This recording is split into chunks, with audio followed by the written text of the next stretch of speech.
Lendemain de conquête, 1760 à 1791. Lors de la dernière conférence, on avait vu que l'Angleterre s'était emparée du Canada dans le cadre de la guerre de 7 ans qui avait commencé en 1756 et qui s'était terminée en 1763. Mais comme tel, on peut faire dater le régime anglais de 1760 parce que la France ne reviendra pas sur les rives du Saint-Laurent. Jetons d'abord un regard d'ensemble sur la période que l'on qualifie de régime anglais, c'est-à-dire la période qui va de 1760, année de la conquête, jusqu'à 1867, année de la Confédération canadienne. Le trait principal qui se dégage, c'est que nous avons un petit peuple colonial, encore immature, une espèce d'enfant prématuré, qui est pris entre deux géants, entre l'Empire britannique, qui est devenu au 18e siècle la première puissance mondiale, et les États-Unis, qui sont appelés à devenir la grande puissance que nous connaissons. Toute l'époque de la Nouvelle-France avait été marquée par un conflit entre l'Amérique française et l'Amérique anglaise. Ce conflit était de nature militaire. Maintenant, le conflit se continue, mais il va changer de nature. Ça va être essentiellement un conflit de nature culturelle et politique. L'enjeu aussi change. L'enjeu, ce n'est plus la domination de l'Amérique, c'est tout simplement la survivance du petit peuple français que la Providence a laissé sur les rives du Saint-Laurent.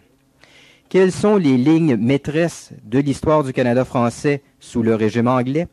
C'est d'abord la lutte pour la survivance nationale. Cette lutte va prendre deux aspects. D'abord, une revendication d'égalité civile sur le plan individuel, c'est-à-dire que les Canadiens conquis vont vouloir avoir les mêmes droits que les sujets britanniques. Mais deuxièmement, une revendication sur le plan collectif, une revendication d'autonomie politique. La nation canadienne va réclamer le droit de se gouverner elle-même tout en restant dans l'Empire britannique. Il y a deux façons de voir l'histoire du régime anglais. Il y a l'école grouxiste, l'école du chanoine Lionel Groulx, qui présente les choses de la manière suivante. 1760, c'est la grande chute. Le Canada français est vraiment menacé de mort, mais il va quand même survivre, miraculeusement. Et progressivement, chacune des constitutions canadiennes va être un progrès dans cette recherche d'égalité civile et d'autonomie collective. Lionel Groulx voit d'abord l'Acte de Québec en 1774 comme la première charte de la survie du Canada français. On reconnaît à l'Église le droit de percevoir la dîme, de continuer de vivre finalement au Canada. On reconnaît le droit français. C'est la première étape de la reconquête de nos droits. Ensuite, en 1791, la deuxième constitution, on obtient une chambre d'assemblée où les Canadiens français sont majoritaires. Mais cette chambre d'assemblée n'a pas la responsabilité ministérielle, c'est-à-dire que c'est pas la chambre qui détermine qui sont les ministres, ça reste la couronne britannique. Alors donc il va s'en suivre le conflit qui va mener à 1837 et à l'Acte d'Union. Dans l'esprit de Groulx, l'Acte d'Union en 1840 marque un certain recul des droits canadiens-français, mais un recul qui va être immédiatement compensé par l'habile travail de Louis-Hippolyte Lafontaine, qui va réussir à obtenir pour les deux Canada, français et anglais, la responsabilité ministérielle en 1842. Et finalement, on a la Confédération canadienne en 1867 qui redonne au Canada français un gouvernement, le gouvernement de la province de Québec, et qui constitue un pacte entre deux nations. Pour lui, donc pour Groulx, les Canadiens français sont passés de nation vaincue en 1760 à nation égale des Anglais en 1867. C'est une vision assez optimiste de l'histoire du Canada. Maurice Séguin, qui a fait son œuvre, qui a publié sa thèse de doctorat en 1949, présentait les choses d'une toute autre manière. Séguin est un disciple, mais je dirais un disciple dissident de Groulx. Pour lui, l'histoire du régime anglais, c'est l'histoire d'une de continuelles défaites de la part des Canadiens français. En fait, chacun des régimes politiques, selon Maurice Séguin, est plutôt une manière pour les Anglais de perfectionner leur conquête et de mieux asservir la nation canadienne-française. Et alors que Groulx voit la Confédération de 1867 comme un triomphe, comme un pacte entre deux peuples fondateurs, Séguin, lui, le voit comme une affirmation définitive de la domination anglaise sur le Canada français. Pour Maurice Séguin, la meilleure façon de garder un peuple dans un empire, c'est de lui donner un demi-gouvernement. Le fédéralisme, ce n'est pas le triomphe du peuple vaincu, c'est plutôt, c'est plutôt sa minorisation permanente. Alors donc, on a deux écoles. Je vous dirai plus tard à laquelle des deux écoles je me rattache. Quoi qu'il en soit, l'histoire du régime anglais, c'est l'histoire d'une coexistence de deux peuples sur un même territoire, et vraiment sur un même territoire. N'oublions pas que le Canada anglais est né à Montréal. Le Canada anglais arrive dans les fourgons de l'armée britannique en 1760. Ce sont les marchands, les profiteurs de guerre finalement, qui ont suivi l'armée britannique et qui se sont installés à Montréal et à Québec pour s'emparer du commerce et surtout du commerce des fourrures qui faisait la fortune de la Nouvelle-France. Donc le Canada anglais, il naît en 1760 et il naît dans la vallée du Saint-Laurent. Ça, on a tendance à oublier ça aujourd'hui parce que quand on pense au Canada anglais, on pense à l'Ontario, on pense à l'Ouest. Mais ceux qui s'en souviennent que le cœur du Canada anglais, c'est Montréal, ben, ce sont entre autres les Anglais partitionnistes qui se disent que si jamais le Québec devenait indépendant, il faudrait lui arracher une bonne partie de Montréal pour que ça reste dans le Canada. En fait, ça, c'est une autre question. Mais chose certaine, deux peuples vivent sur le même territoire. La coexistence est pacifique, sauf peut-être les petits troubles de 1837. Mais elle n'est certainement pas harmonieuse. Les deux peuples se battent énergiquement pour savoir lequel aura la domination politique. On ne peut pas dire qu'il y a entre Canadiens français et Canadiens anglais beaucoup de haine raciale. On a vu des peuples se détester beaucoup plus que les Canadiens français et les Canadiens anglais. Pensons par exemple aux relations entre les Irlandais catholiques et les Anglais, les Britanniques d'origine surtout écossaise, mais protestante, pendant toute l'histoire de l'Irlande, ça a été beaucoup plus violent qu'ici. Ici, on a souvent eu des mariages mixtes entre Canadiens français et Canadiens anglais, ça ne scandalisait personne. Les deux peuples se respectent, les deux peuples se considèrent comme étant de civilisation supérieure. Mais s'ils se respectent sur le plan individuel, il est clair qu'ils s'affrontent volontairement sur le plan politique. On divise traditionnellement l'histoire du régime anglais selon les constitutions politiques. Notre histoire, après la conquête, est surtout une histoire constitutionnelle. Certains historiens reprochent parfois à l'historiographie d'avoir trop insisté sur l'aspect constitutionnel, pas avoir assez fait d'histoire économique, sociale ou autre, mais n'empêche que les divisions restent assez classiques et c'est celle-là que je vais suivre. Alors on divise le régime anglais d'abord. Il y a le régime militaire qui va de 1760 à 1763. Ensuite, la proclamation royale de 1763 à 1774. L'acte de Québec de 1774 à 1791, l'acte constitutionnel de 1791 à 1840, l'acte d'union de 1840 à 1867. 1867, c'est la Confédération canadienne, l'acte de l'Amérique du Nord britannique, et à ce moment-là, on change de période, on rentre dans ce que j'ai appelé le régime canadien. Parlons d'abord du régime militaire. 1760 à 1763. En fait, c'était un gouvernement tout simplement provisoire. Les Britanniques venaient de conquérir le Canada, mais la guerre continuait en Europe. La guerre de 7 ans va se terminer en 1760. Il n'était pas évident que l'Angleterre était pour garder le Canada. Étant donné les négociations qui étaient pour suivre la guerre, peut-être que la France aurait pu récupérer le pays comme elle l'avait déjà fait en 1632 à la suite du traité de Saint-Germain-en-Laye. Donc pendant ce temps-là, les relations entre l'armée d'occupation britannique et les Canadiens étaient assez harmonieuses. D'ailleurs, les Britanniques n'avaient pas tellement le choix parce qu'ils étaient peu nombreux. Les quelques 30 000 Britanniques qu'il y avait en 1960 ont été rappelés, en 1760 plutôt, je m'excuse, ont été rappelés évidemment pour aller se battre sur d'autres théâtres d'occupation. On laisse ici seulement 3 000 soldats britanniques face à une population de 70 000 Canadiens qui sont tous armés et qui auraient pu, par un soulèvement, les chasser. Bon, c'est évident que si on avait fait un soulèvement contre les Britanniques, les 3 000 qui étaient ici auraient peut-être été écrasés, mais par la suite, la répression qui s'en serait suivie aurait été terrible. Donc, il n'était pas question de se soulever. Mais n'empêche que les Britanniques avaient intérêt à ne pas provoquer la population.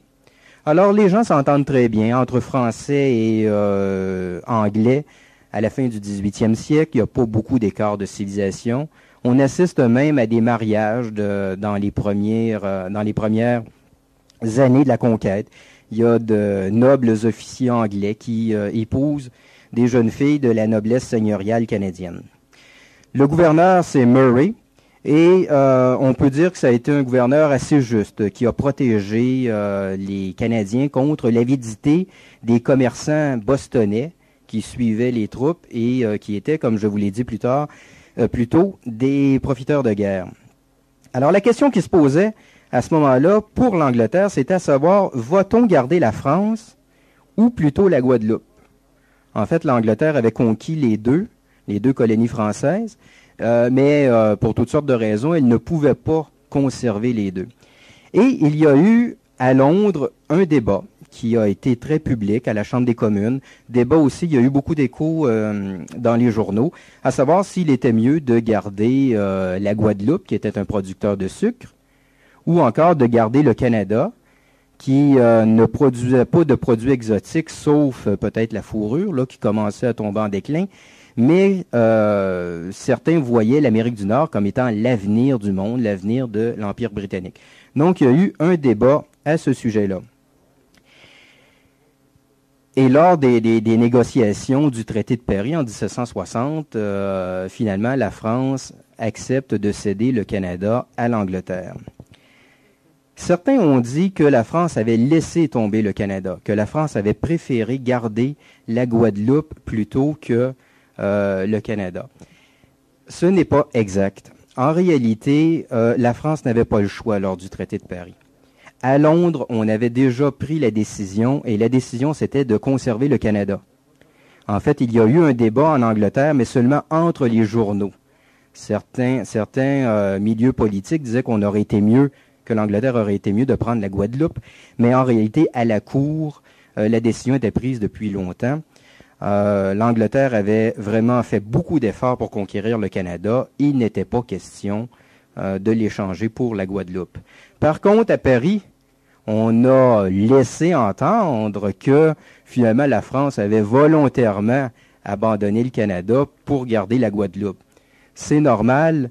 Le roi de France venait de perdre la guerre de 7 ans et il avait intérêt à montrer à son opinion publique que finalement, il n'était pas si vaincu que ça et qu'au bout du compte, c'est quand même lui qui décidait quelle colonie il était pour garder ou celle qu'il était pour abandonner à l'Angleterre.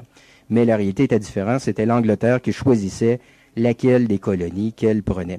Mais ce mythe de l'abandon de la France est resté dans l'esprit des Canadiens.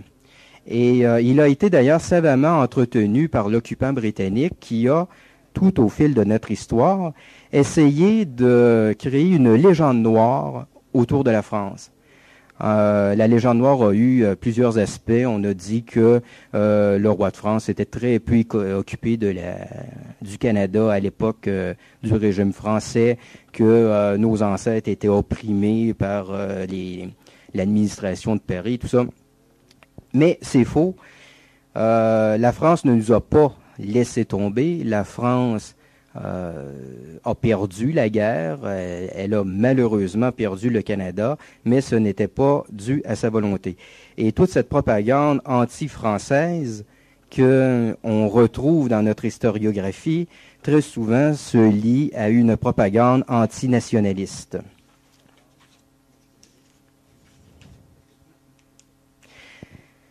En 1763, c'est le traité de Paris.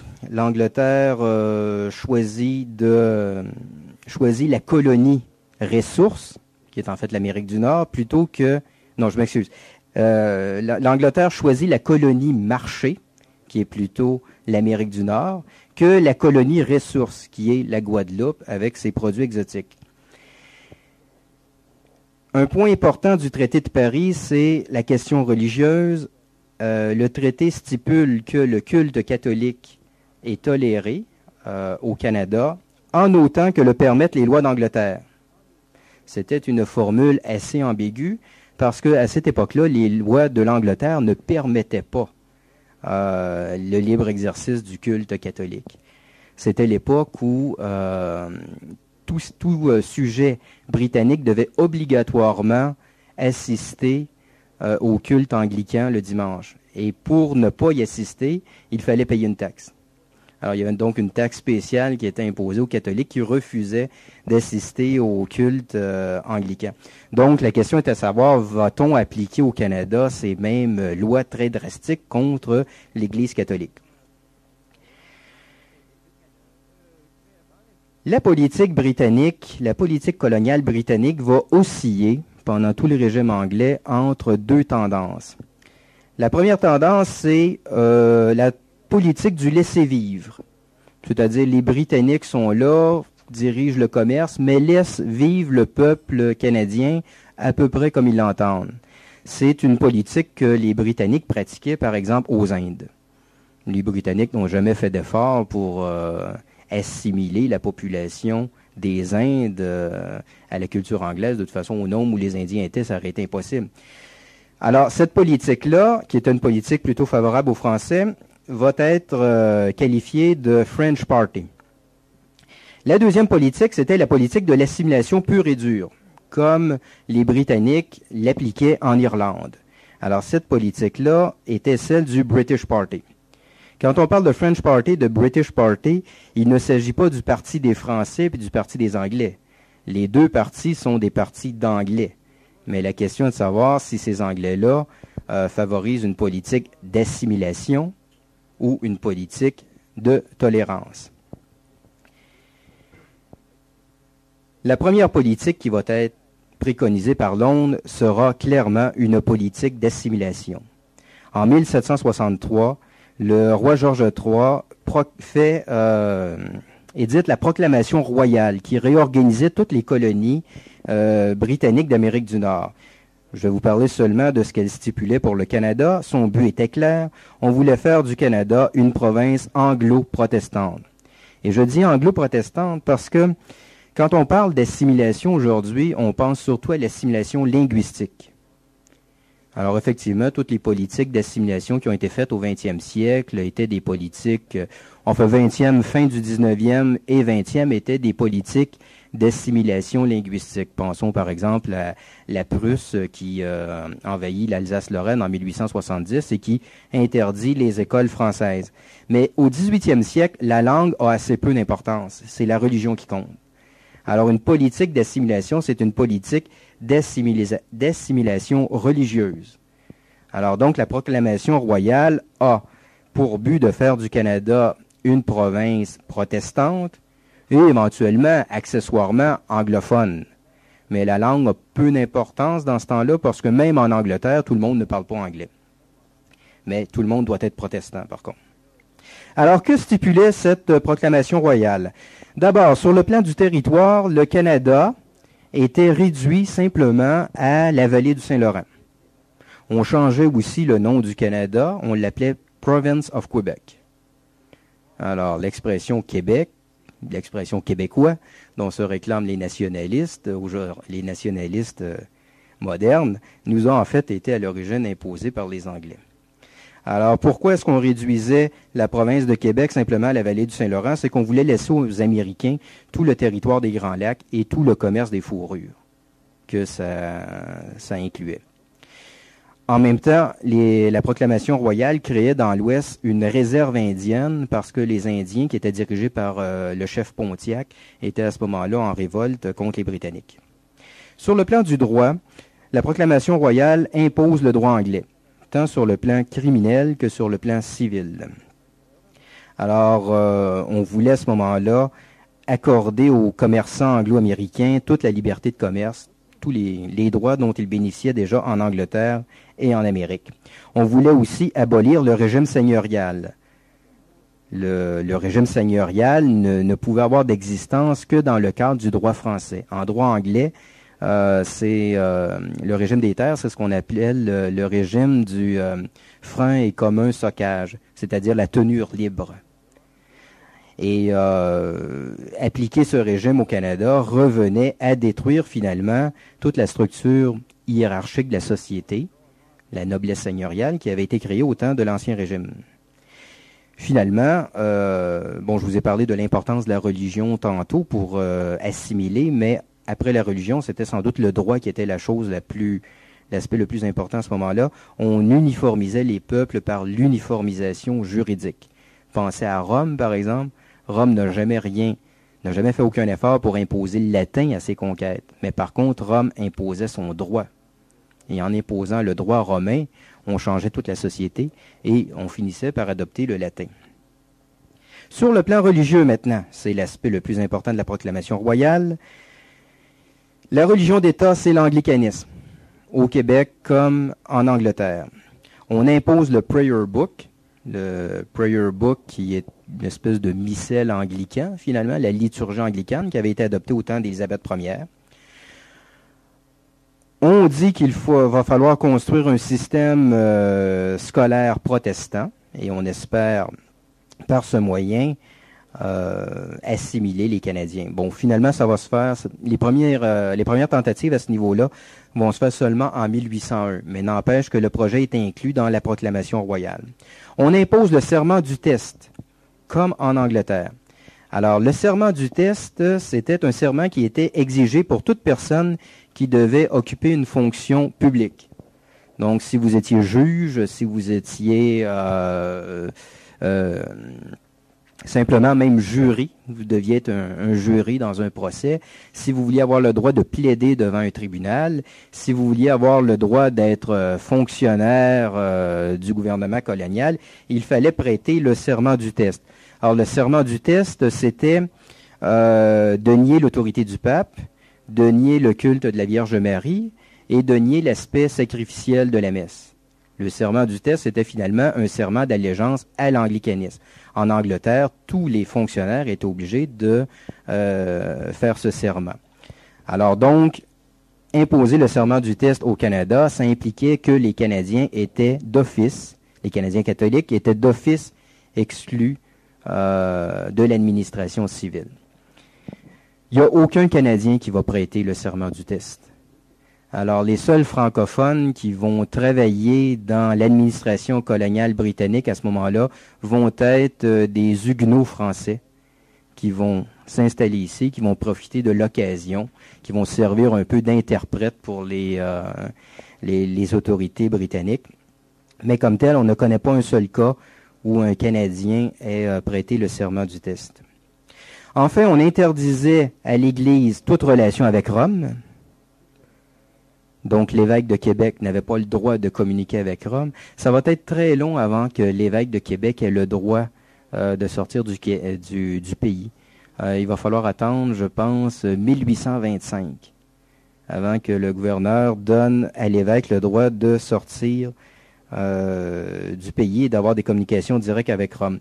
On interdisait également toute hiérarchie étrangère, c'est-à-dire tout épiscopat nommé par Rome. La hiérarchie religieuse officielle, c'était la hiérarchie anglicane, c'est-à-dire l'évêque de Québec. Il faut tout de suite y avoir un évêque anglican nommé à Québec. Par contre, on tolérait la pratique du culte catholique. On n'a pas vu les Anglais fermer ou brûler des églises. On n'a pas vu des Anglais persécuter ou emprisonner des prêtres qui disaient la messe. On essayait de faire mourir le catholicisme par atrophie. Et surtout, on essayait de le subordonner de subordonner le clergé catholique au gouverneur à un point tel que finalement, ce clergé catholique finirait par faire schisme, comme l'avait fait le clergé catholique d'Angleterre au temps de Henri VIII. Alors, en imposant un évêque anglican, en interdisant toute relation avec Rome, il ne restait que quelques curés catholiques qui, espérait-on, deviendraient anglicans avant peu de temps.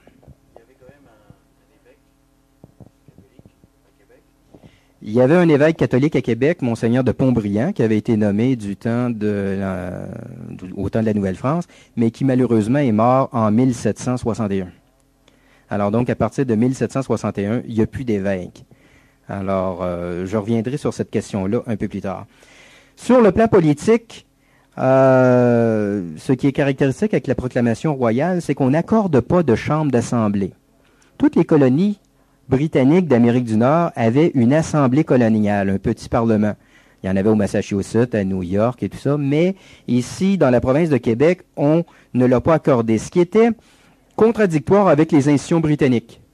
On voulait faire de la province de Québec une province entièrement anglaise, et on ne lui donnait pas ce qui constitue l'essence du système politique anglais, c'est-à-dire un parlement. On en faisait toutefois une promesse. On disait, bon, quand les circonstances le permettront, on accordera une chambre d'assemblée. C'était donc, en fait, un régime de colonie de la couronne. Le gouverneur choisissait ses ministres, il adoptait les lois par décret, il avait, à toute fin pratique, tous les pouvoirs. Il faut se rappeler que la proclamation royale entre dans le cadre d'une politique générale du roi George III de reprendre le contrôle des colonies américaines. En fait, jusqu'à cette époque-là, les colonies anglaises d'Amérique s'étaient développées de manière à peu près autonome. Londres ne les aidait pas, mais Londres ne les empêchait pas non plus de se développer. Donc, les assemblées coloniales, dans chacun des 13 États américains, qui étaient maintenant rendus 15, province de Québec et Nouvelle-Écosse, donc dans les États américains, les assemblées coloniales, à toute fin pratique, faisaient ce qu'elles voulaient. Mais avec George III, la politique change et là, vraiment, Londres veut prendre directement le contrôle de la politique et de l'économie de ces colonies américaines, ce qui, par la suite, va provoquer la Révolution américaine. Alors, cette proclamation royale, finalement, a déplu à peu près tout le monde. Elle déplaisait aux Canadiens. Pas difficile de dire pourquoi, parce que c'était une persécution ouverte de l'Église catholique, persécution claire de l'Église catholique, et deuxièmement, ça détruisait la noblesse seigneuriale. Donc, il n'y avait pas grand monde qui, du côté des Canadiens, avait intérêt à avoir cette proclamation royale. Mais ça déplaisait également aux marchands anglais qui s'étaient installés à Montréal et à Québec, parce qu'il n'y avait pas de chambre d'assemblée. Alors, vous allez dire pourquoi ça leur déplaisait tant. Pourtant, la proclamation royale, c'était nettement une domination anglaise sur les Canadiens. Oui, mais la question est à savoir quels Anglais étaient pour dominer. Est-ce que c'était pour être les marchands ou les militaires? Or, habituellement, l'histoire montre que le pouvoir marchand aime gouverner par des assemblées, par des élections, alors que le pouvoir aristocratique et militaire aime gouverner par un principe monarchique. Alors donc, le problème que les marchands de Montréal et de Québec voyaient, c'est que ce n'était pas eux qui dirigeaient la politique dans la province de Québec, c'était plutôt des nobles, des militaires anglais qui étaient d'esprit tout à fait aristocratique et avec lesquels ils s'entendaient plutôt mal. Du côté canadien, la résistance était très difficile. Bon, on était 70 000 lors de la conquête en 1760. Déjà, il y en a 10 000 qui s'en vont. Surtout les élites, toute l'administration coloniale française. Bon, il n'y avait plus aucun espoir pour eux. Évidemment, le gouverneur, M. de Vaudreuil, est retourné en France, même s'il était né au Canada. Donc, finalement, on a une société qui est pas mal décapitée à ce moment-là. Les seules élites qui restent, c'est le clergé.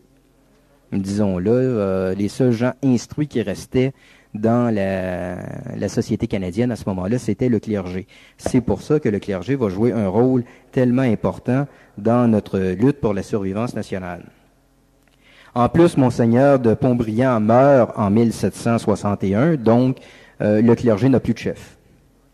Et il ne peut plus recruter en France. Les prêtres qui étaient ici n'ont pas été chassés, sauf les jésuites. Les Anglais pouvaient toujours, à la limite, tolérer un clergé catholique pendant quelque temps, mais certainement pas des jésuites. Alors, les jésuites ont été d'office démantelés, leurs biens ont été saisis. Ça ne veut pas dire que tous les jésuites sont partis, ils ont tout simplement été intégrés comme prêtres séculiers là, dans le diocèse de Québec, mais n'empêche qu'en tant qu'institution, les jésuites n'avaient pas droit de citer. La proclamation royale était inapplicable et le gouverneur Murray, qui va être là de 1763 à 1768, ne l'appliquera pas dans les faits.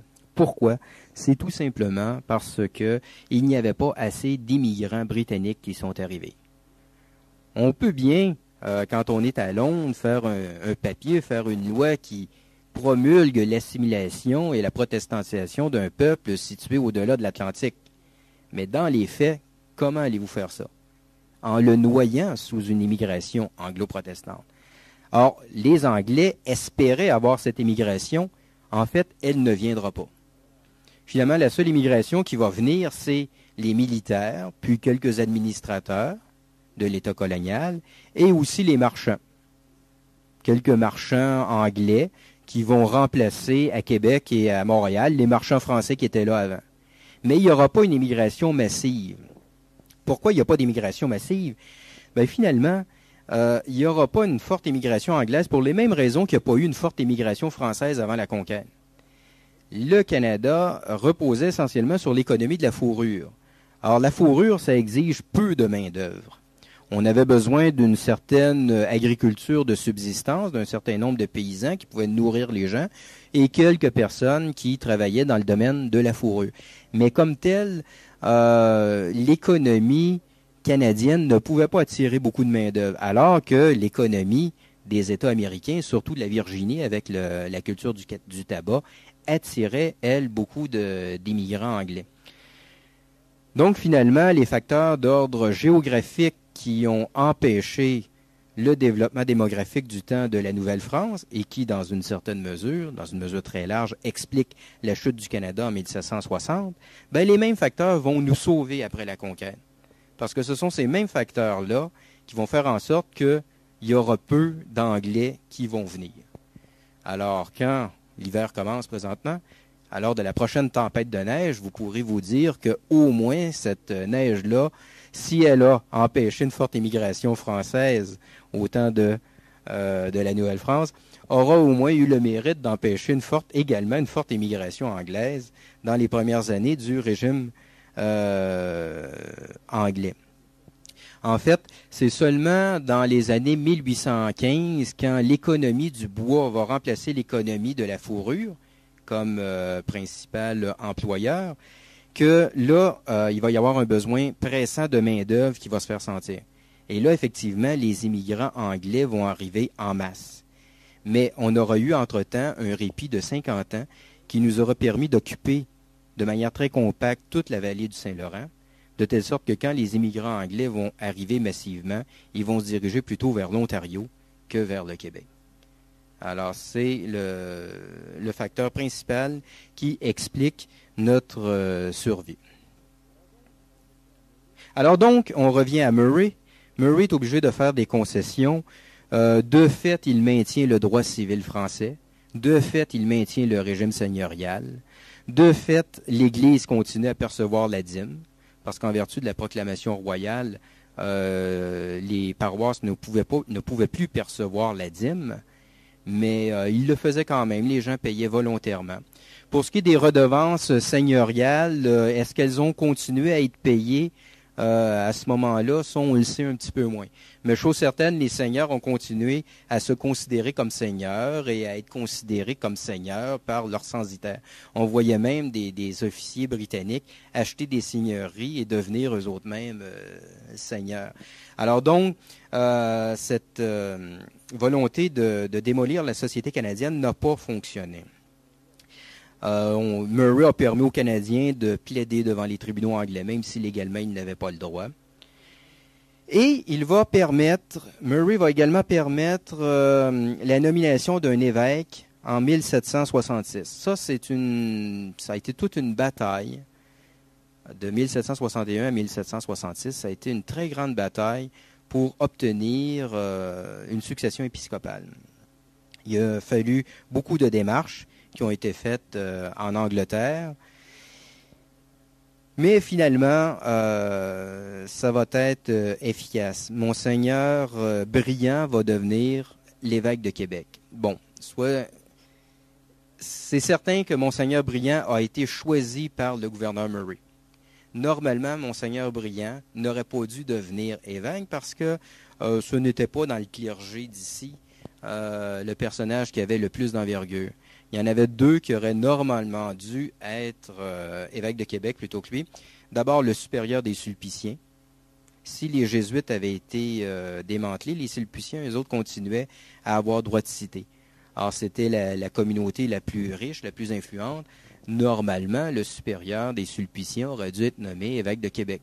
Il y avait également un autre abbé dont, le nom, mais malheureusement, le nom m'échappe, qui aurait pu être nommé évêque de Québec, mais Murray n'en voulait pas parce que sa famille avait combattu trop énergiquement les Anglais du temps de la Nouvelle-France. En fait, c'était une grande famille seigneuriale. Les frères de ce prêtre s'étaient illustrés dans l'armée française au temps de la guerre de la Conquête. Donc, ces deux hommes-là étaient des gens qui auraient pu en imposer un peu trop. Alors, Murray a choisi un prêtre un peu plus faible.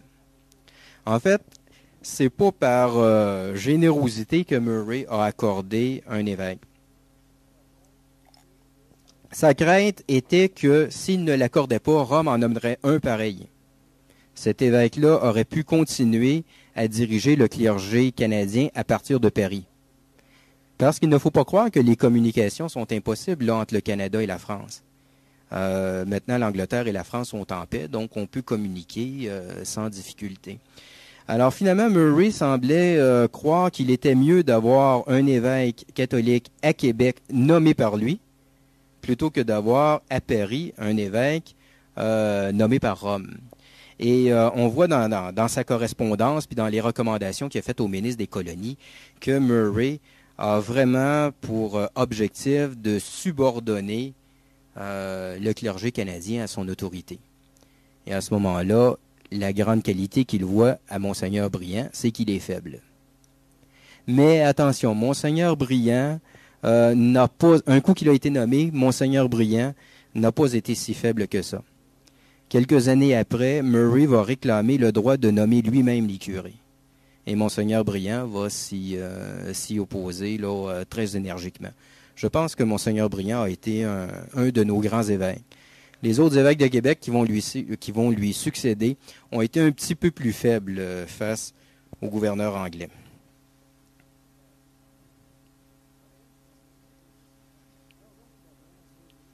Alors donc finalement, Murray applique une politique que l'on peut qualifier de politique du French Party. Alors il va se mettre à dos les partisans de la politique du British Party. Alors c'était qui ce fameux British Party? C'était, à cette époque-là, 3 hommes. Jonathan Sewell, qui était le juge en chef de la province de Québec. Jacob Montaigne, qui était l'évêque anglican de Québec. Et John Ryland, qui était le secrétaire de la province, qui est en fait le chef de l'administration. Alors, ces 3 hommes-là sont nettement les ennemis jurés des Canadiens français. Alors, eux voulaient que l'on applique intégralement la politique d'assimilation préconisée par la proclamation royale. Et on va voir que dans toute notre histoire, lorsque le gouverneur fait un peu trop de concessions aux Canadiens, les gens du British Party le dénoncent à Londres et habituellement, il est rappelé. Alors, finalement, ces gens-là vont réussir à convaincre le gouvernement métropolitain que la politique de Murray ne répondait pas vraiment aux intérêts de l'Angleterre. Murray va être appelé et c'est Guy Carleton qui va le remplacer. Mais arrivé ici, Guy Carleton va finalement appliquer la même politique que Murray. Pourquoi? Pour les raisons que je vous ai expliquées plus tôt. C'est-à-dire que les Anglais étaient tellement peu nombreux qu'il n'y avait pas d'autres politiques à faire. Quand je vous dis qu'ils étaient peu nombreux, là, ils pouvaient constituer de 1 à 2 % de la population. Alors, 1 ou 2 % ne peut pas assimiler. D'ailleurs, l'assimilation était plutôt en sens inverse. On voyait des officiers britanniques qui épousaient des Canadiennes et puis leurs enfants parlaient français et devenaient catholiques. Alors, donc, la politique d'assimilation ne fonctionnait pas du tout. Maintenant, à Guy Carleton, qui va être plus tard Lord de Dorchester. Alors, le boulevard Dorchester, qui est maintenant le boulevard René Lévesque, c'est de lui que ça vient. Donc, Guy Carleton a été nettement le plus grand gouverneur britannique du Canada. Il va être gouverneur de 1768 à 1778 et ensuite de 1786 à 1796. Son but était double. D'abord, il voulait garder le Canada dans l'Empire britannique, ce qui est la mission de tout gouverneur, mais surtout, il voulait contrer la rébellion américaine qui commençait à apparaître. Comment va-t-il faire ça? Finalement, en institutionnalisant la politique de Murray, la politique du French Party, par la deuxième constitution qui va nous gouverner, l'Acte de Québec. L'Acte de Québec est le régime constitutionnel qui va s'appliquer dans la province de Québec de 1774 jusqu'à 1791. Elle s'insérait dans une série de lois qui avaient pour but de contrer la volonté d'émancipation des Américains. Dans ces années-là, on suspend la Constitution du Massachusetts parce qu'on trouve que l'Assemblée coloniale a des visées un peu trop autonomistes. On ferme le port de Boston, qui est le haut lieu des révolutionnaires américains. On décide que les causes criminelles vont être jugées en Angleterre, parce que ce qui arrivait, c'est qu'aux États-Unis, on refusait de payer les taxes au roi. Et à ce moment-là, les gens qui ne payaient pas leurs taxes étaient amenés devant les tribunaux, mais ils étaient toujours acquittés par d'autres juges américains qui étaient amis des révolutionnaires. Alors, et souvent, quand les troupes britanniques voulaient intervenir, les soldats britanniques se faisaient lyncher et ceux qui avaient tué des Britanniques passaient devant un tribunal et étaient acquittés par des juges qui leur étaient sympathiques. Alors là, l'Angleterre dit, à partir de maintenant, les causes criminelles vont être jugées à Londres. Alors là, ça change les choses. Donc, l'Acte de Québec va s'insérer dans toute cette volonté anglaise de réprimer la Constitution, de réprimer le mouvement révolutionnaire américain. Son contenu. D'abord, il abroge la proclamation royale. Deuxièmement, il agrandit le territoire de la province de Québec. La province de Québec récupère tout ce qui est l'Ontario d'aujourd'hui et même le sud des Grands Lacs, toute la région du Michigan, de l'Illinois, tout ça. Tout le commerce de la fourrure, maintenant, ça revient vers Montréal. On rétablit le droit civil français, pas le droit criminel, par exemple. Alors, cette fameuse distinction que l'on a encore aujourd'hui dans la province de Québec, elle date de cette époque. Encore aujourd'hui, le droit criminel est anglais, alors que le droit civil est français. On rétablit le régime seigneurial, on abolit le serment du test, ce qui permet maintenant à des Canadiens de servir dans l'administration coloniale. On reconnaît à l'Église le droit de percevoir la dîme. On accorde la liberté de culte sous réserve de la suprématie royale. Encore une fois, c'est le même genre de réserve qu'il y avait dans le traité de Paris de 1763. La suprématie royale, ça signifiait que en Angleterre, c'était le roi et non pas le pape qui était le chef de l'Église. Alors donc, on reconnaît au Canada une liberté de culte catholique sous réserve que c'est le roi d'Angleterre qui est le chef de cette Église. S'agit-il d'une Église catholique ou d'une Église anglicane? Il y avait à ce moment-là une ambiguïté. En fait, on tolérait pour l'instant l'Église catholique sans renoncer à la faire disparaître plus tard lorsque les circonstances le permettraient. Et finalement, on n'accorde toujours pas de chambre d'assemblée. On avait déjà assez de misère avec les chambres d'assemblée des États-Unis qu'on ne voulait pas en avoir une de plus. Donc, on maintient le régime de la colonie royale, c'est-à-dire le gouverneur dirige le pays, assisté simplement d'un conseil législatif nommé par lui-même. Mais n'empêche que l'Acte de Québec marque un grand pas dans la lutte pour l'égalité civile du peuple vaincu. C'est surtout une grande victoire pour l'Église catholique qui obtient une reconnaissance officielle. C'est une victoire pour la classe seigneuriale qui maintenant peut rentrer dans le conseil législatif et aussi servir dans l'armée anglaise. Ça l'a choqué l'orgueil juridique anglais et aussi le fanatisme protestant. Alors c'était la première fois que dans l'Empire britannique, on reconnaissait l'égalité civile aux catholiques. Les catholiques en Angleterre même vont obtenir l'égalité civile seulement en 1829. Donc vous pouvez voir comment l'Acte de Québec était bien en avance sur la politique religieuse qui était suivie en Angleterre. Et il y a beaucoup de protestants qui l'ont dénoncé à ce moment-là à Londres. À Londres, mais aussi à Boston et à New York. Et puis pour ce qui est de l'orgueil juridique anglais, ben c'était pour un Anglais, le droit, le common law, c'est ce qu'il y a de plus sacré.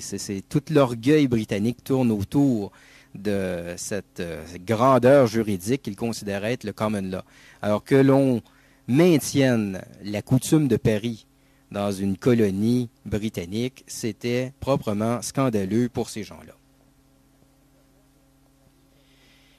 Maintenant, arrive la Révolution américaine, 1775 à 1783. Rappelons quelles sont les causes de cette révolution.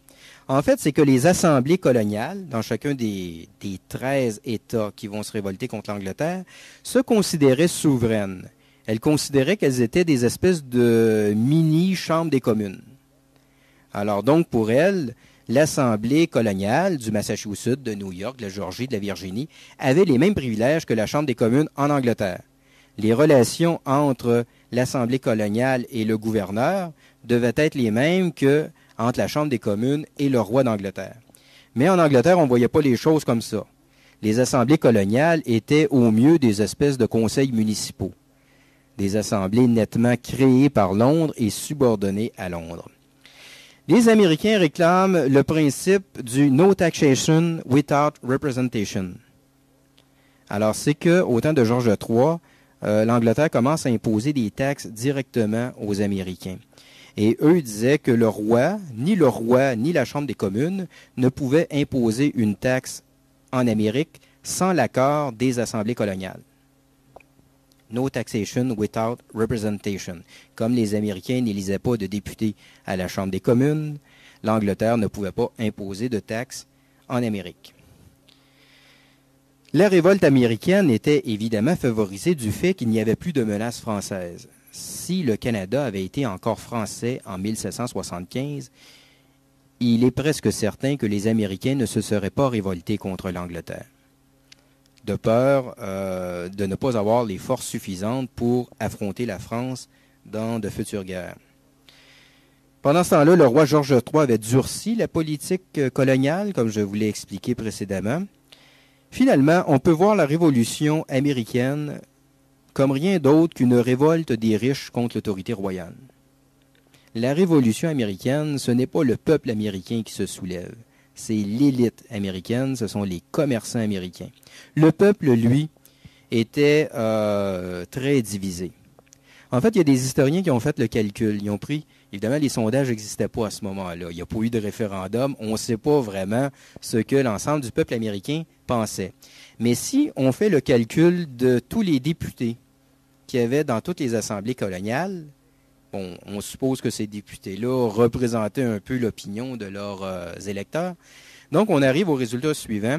Il y avait un tiers des Américains qui étaient pour l'indépendance, un tiers qui voulait rester dans l'Angleterre et un tiers qui était indécis. Alors, s'il y avait eu un référendum sur l'indépendance américaine en 1776, ça aurait probablement donné 50-50, comme un autre référendum dont je ne vous parlerai pas.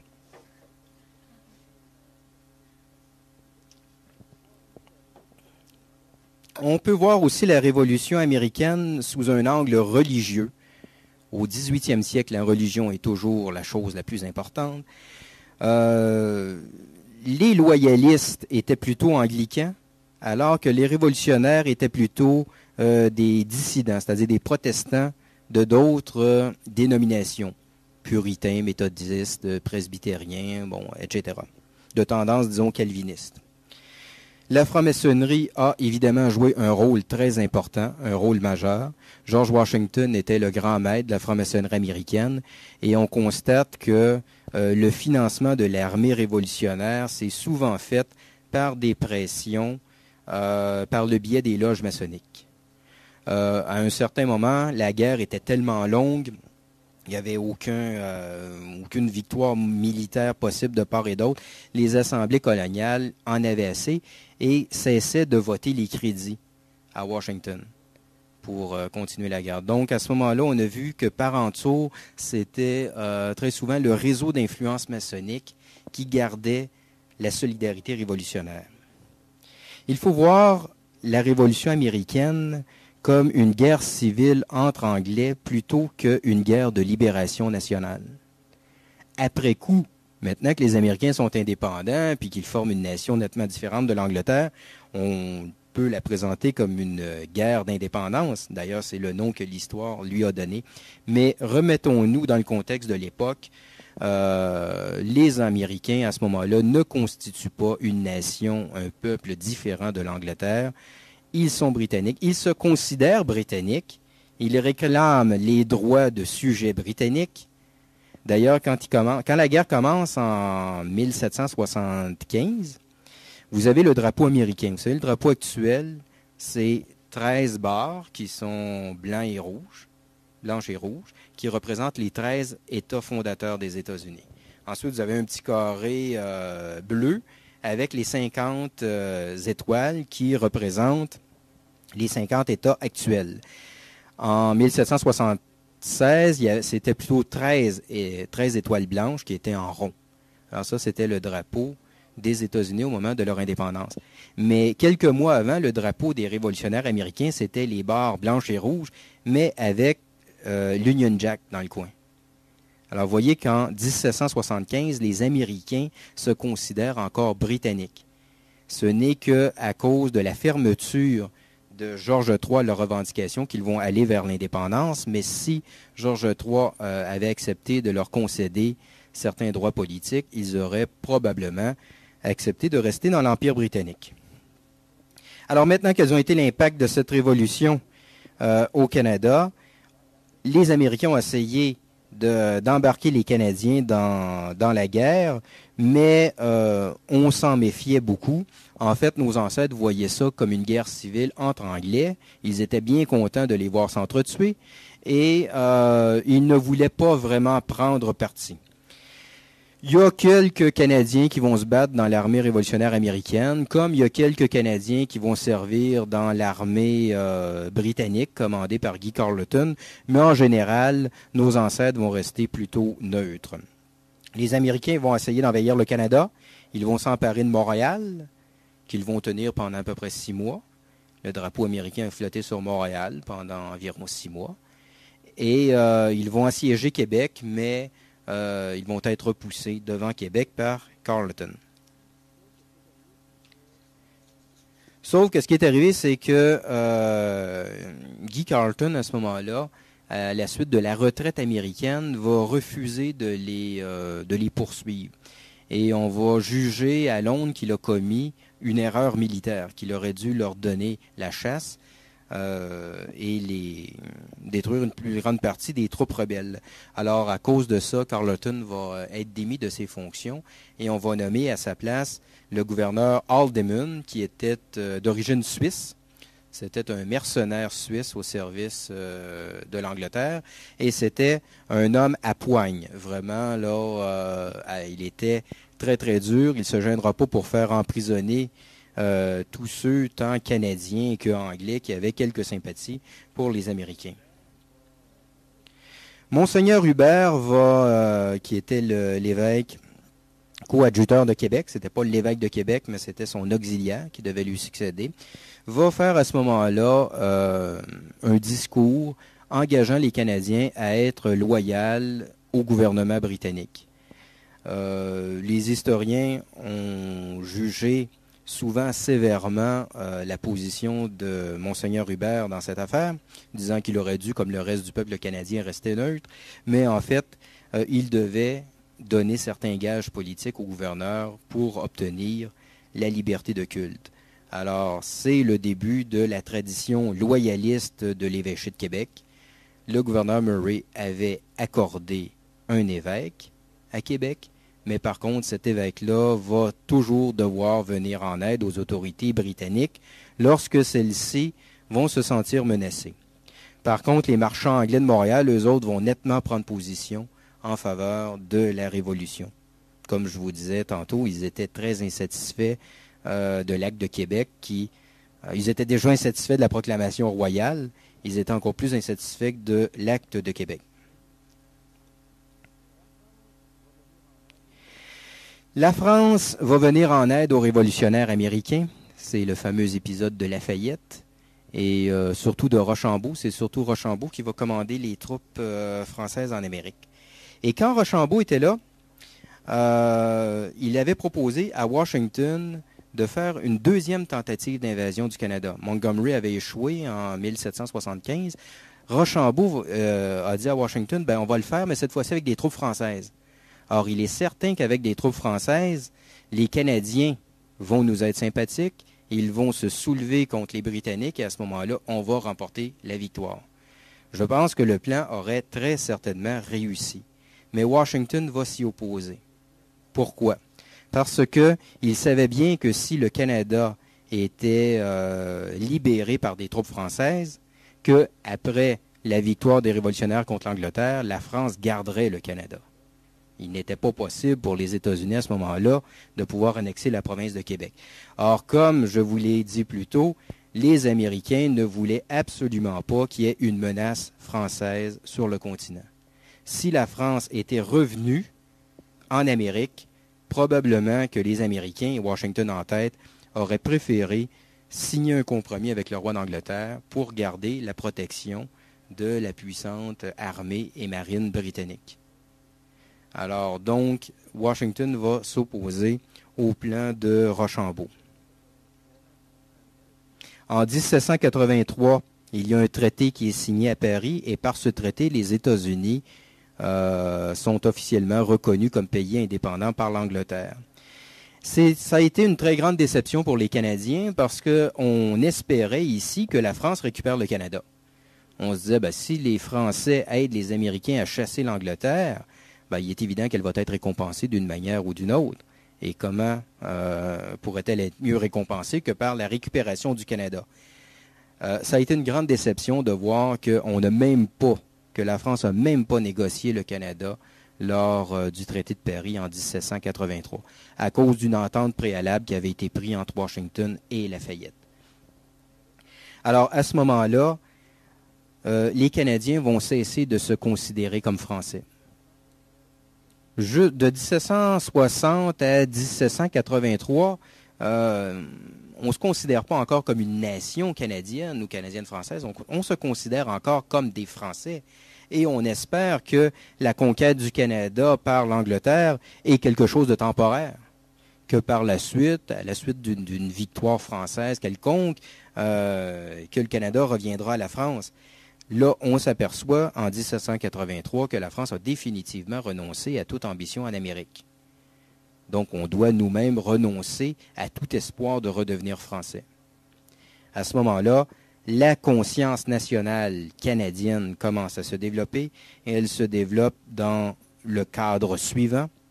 Nous sommes et nous allons rester des sujets britanniques, mais des sujets britanniques de nationalité canadienne et de religion catholique.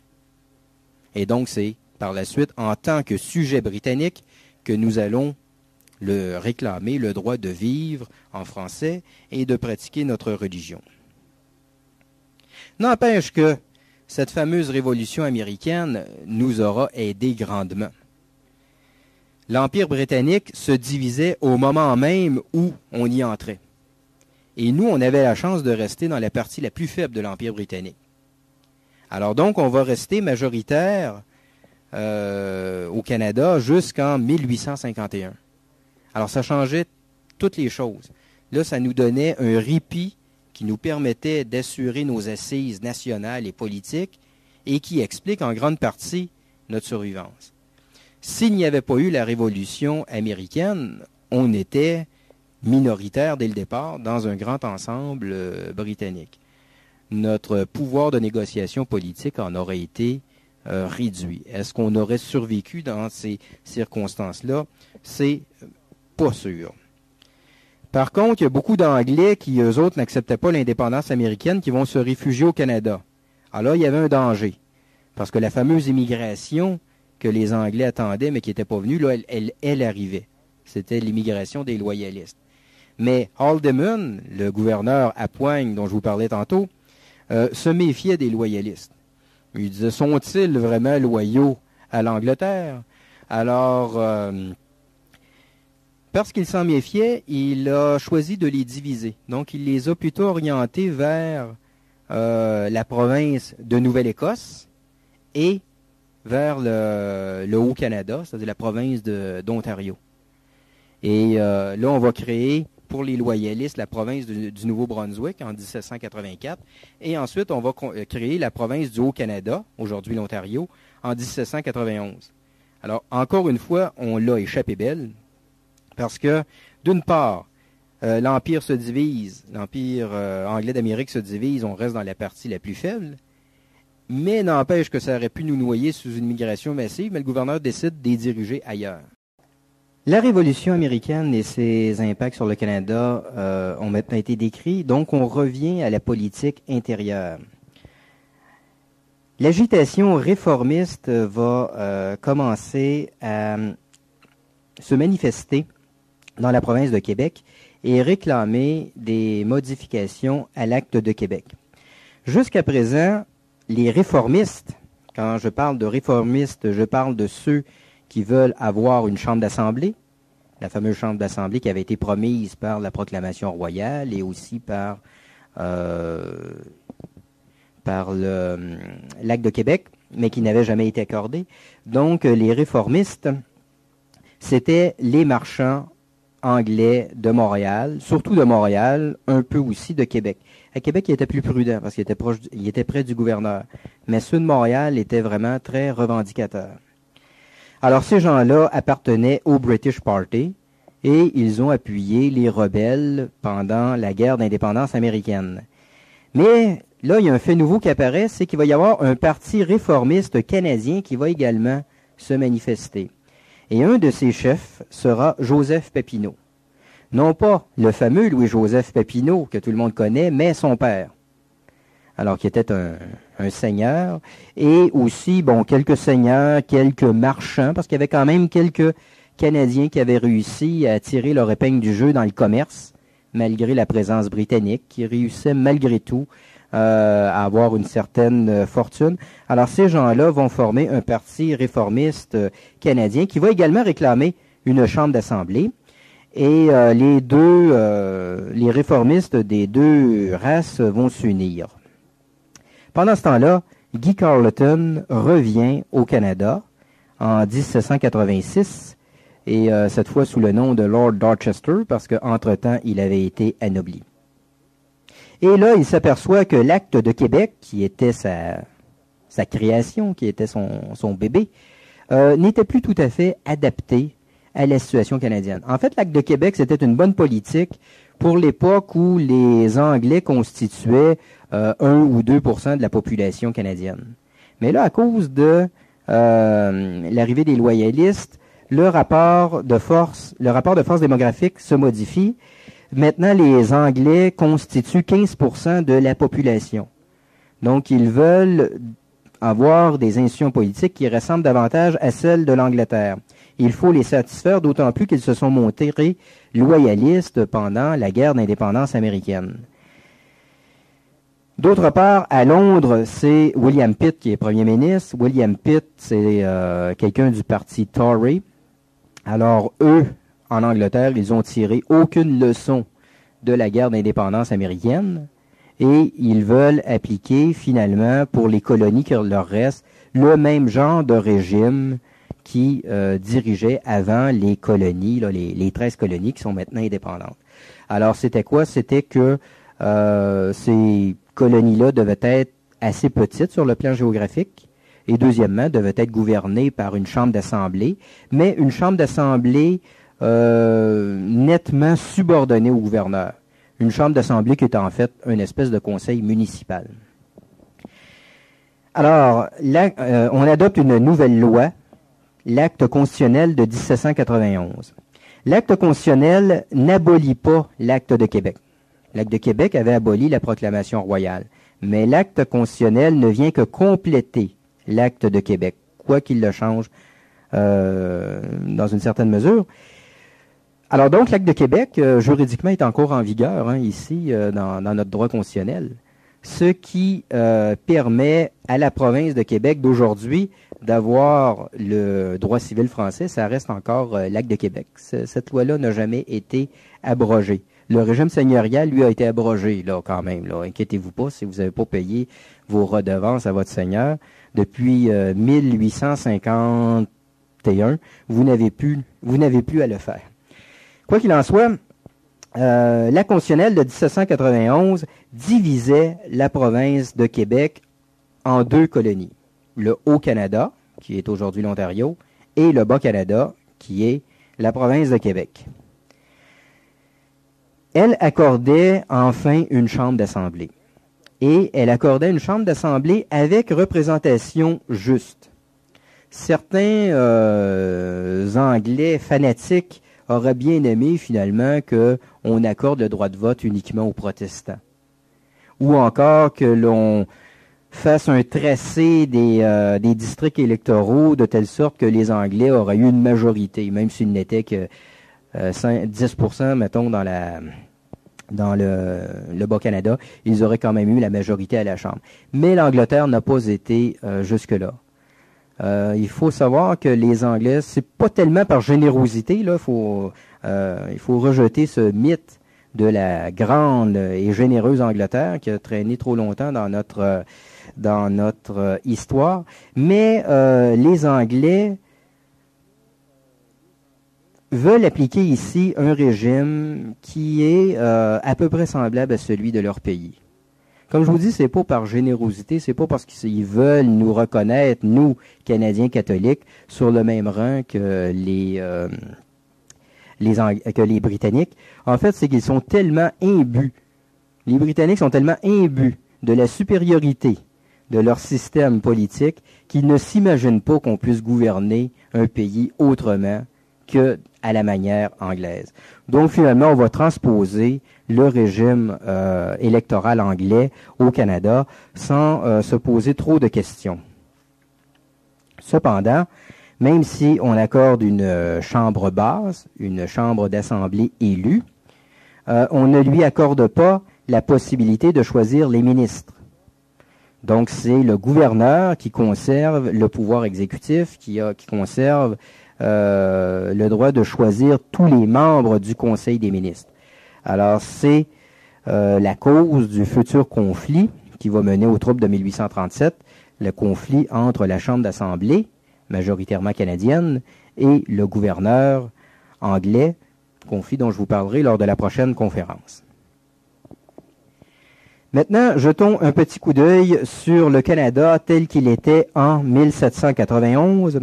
Sur le plan économique, on a une population d'environ 136 000 Canadiens et de 10 000 Anglais. Alors donc, on voit que malgré l'arrivée des loyalistes, les Anglais restent largement minoritaires. Le traité de Paris de 1783 nous enlevait toute la région qu'on appelle aujourd'hui le Midwest américain. Et ça a été une tradition dans notre histoire que lorsque l'Angleterre négociait avec les États-Unis, l'Angleterre sacrifiait assez allègrement le territoire canadien.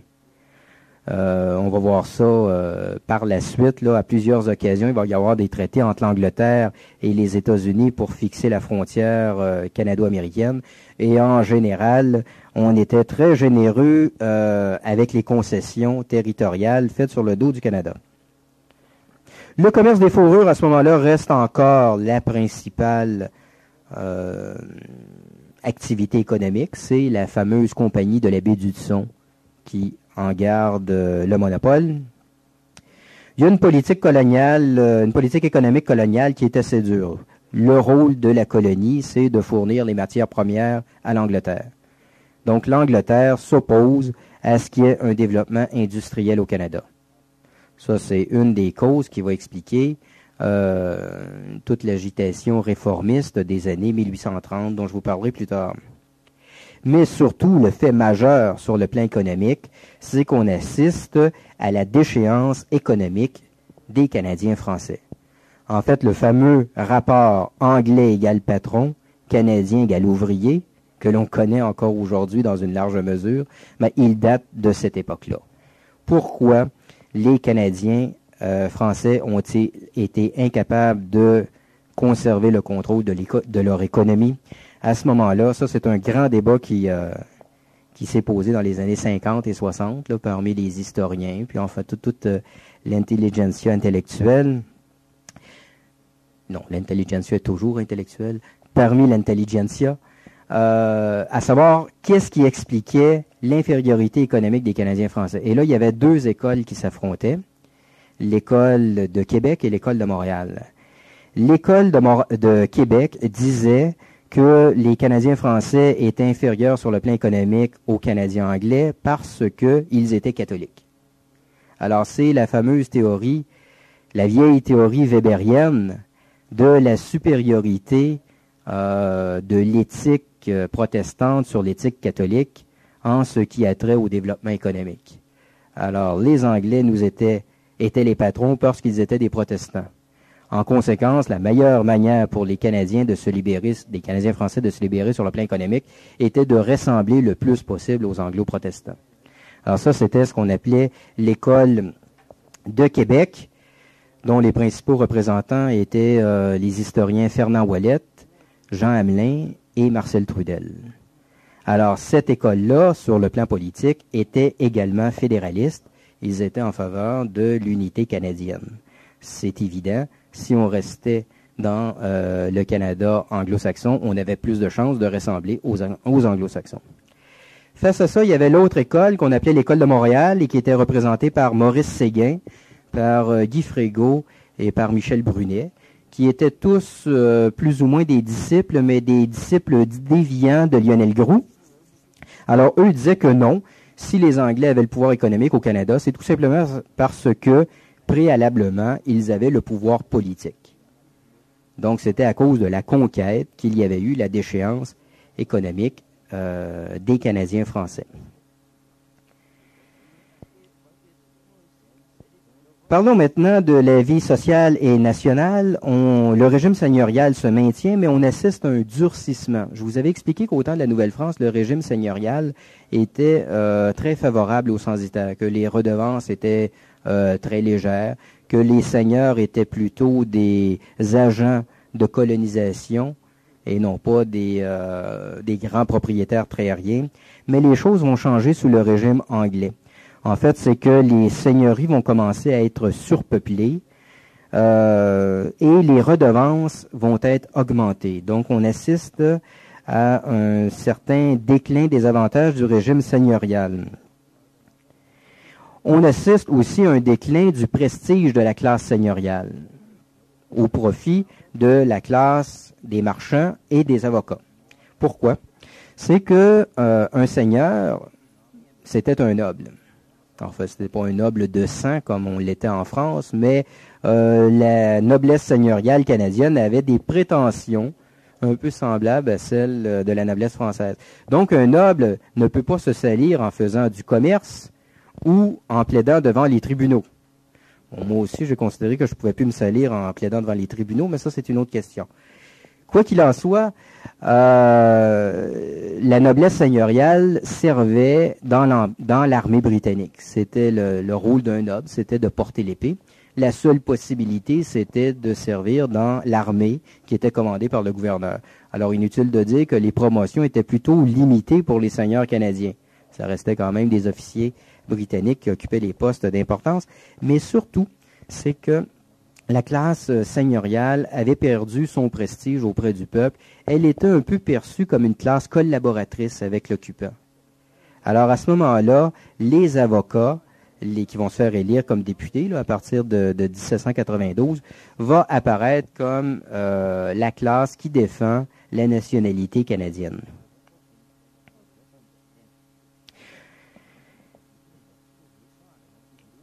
Les assises de notre peuple, à ce moment-là, restent la famille et la paroisse. Alors ça, c'est très important de comprendre ça. Puis c'est une des clés qui explique notre survivance nationale. C'est que dans le fond des Anglais, là, il n'y en avait rien que dans les villes. Il y en avait à Montréal, il y en avait à Québec, un peu à Trois-Rivières, mais partout ailleurs, le climat était exactement le même que du temps de la Nouvelle-France. En fait, le peuple canadien continue à conserver deux institutions, la famille et la paroisse. Ça, les Anglais ne réussiront pas à en prendre le contrôle. Il n'y aura pas d'immigrants anglais qui vont venir au milieu de nos villages et il n'y aura pas non plus de disparition du clergé catholique comme l'aurait bien souhaité Londres. Alors, grâce à ça, on a assuré finalement à nos élites qui, eux autres, étaient à Québec et à Montréal et menaient une lutte politique, on leur assurait une espèce de, d'arrière-garde, d'appui massif. Michel Brunet disait toujours, il disait, en histoire, il y a trois choses qui comptent. Premièrement, le nombre, deuxièmement, le nombre, et puis troisièmement, le nombre. Et il disait, après, on peut peut-être commencer à parler d'autre chose. Alors, qu'est-ce qui, fondamentalement, aura permis la survivance canadienne, française? C'est le nombre. C'est la forte natalité. Ce n'est pas le seul facteur. Mais s'il n'y avait pas eu ce facteur-là, toutes les autres choses, toutes les autres conditions culturelles, religieuses, politiques qui vont favoriser notre survivance n'auraient pas pu donner de résultats. Alors, c'est une leçon, entre autres, à retenir pour aujourd'hui. Quand on n'a plus le nombre, même si on a les institutions politiques, ça ne donne rien. Alors, c'est une chose que les indépendantistes, ou les prétendus indépendantistes du Parti québécois, ne semblent pas comprendre. Et finalement, notre patriotisme canadien remplace le patriotisme français. Plus ça va, plus on cesse de se considérer comme étant des Français. On peut dire qu'en 1800, c'est fait. Là, en 1800, on se considère, nos ancêtres se considéraient comme une nation nettement distincte. D'ailleurs, le mot nation canadienne apparaît dans les journaux dès le début du 19e siècle. Sur le plan religieux, qui est le plan le plus important, parce que comme je vous l'ai expliqué au début, à cette époque-là, l'identité d'un peuple, c'est beaucoup plus son identité religieuse que l'identité linguistique. Alors, que se passe-t-il dans la vie de l'Église? Premier fait à constater, la pénurie de prêtres. Notre clergé se recrutait essentiellement en France. À cette époque-là, comme pendant tout le temps de la Nouvelle-France, je vous l'avais déjà expliqué, les Canadiens ne réussissent pas à produire suffisamment de vocations pour répondre à leurs besoins. Plusieurs facteurs peuvent expliquer ça, notamment le climat de très grande liberté dans lequel les enfants étaient élevés à l'époque de la Nouvelle-France a certainement joué un rôle. Le fait que l'éducation supérieure était presque inexistante jouait un rôle également. Mais en fait, peu importe les raisons, c'est seulement après 1840 que là, il va y avoir une affluence considérable de vocations parmi le peuple canadien-français. Une affluence qui va durer jusqu'à 1960. Mais à cette époque-là, on manque nettement de prêtres. Il y a au pays 75 paroisses qui sont sans curé. Alors, il n'y avait pas de curé résident. Les communautés religieuses s'éteignent, les récollets disparaissent, les jésuites, le dernier jésuite meurt en 1800. Alors, ce qui permet aux autorités britanniques de s'emparer des biens des jésuites. On avait fermé leur collège de toute façon dès 1768. Donc, très peu de relève du côté du clergé. Pendant ce temps-là, il y a un certain déclin de la foi au niveau des élites. Le fait que des catholiques et des protestants vivaient ensemble à Montréal et à Québec, On parle des élites, on ne parle pas des paysans. Ça amenait une espèce d'indifférentisme pratique. Si vous voulez avoir une idée un peu du climat religieux qu'il pouvait y avoir à cette époque-là, il faut lire les mémoires de Philippe Aubert de Gaspé, qui est un représentant très digne de la mentalité de la noblesse seigneuriale canadienne.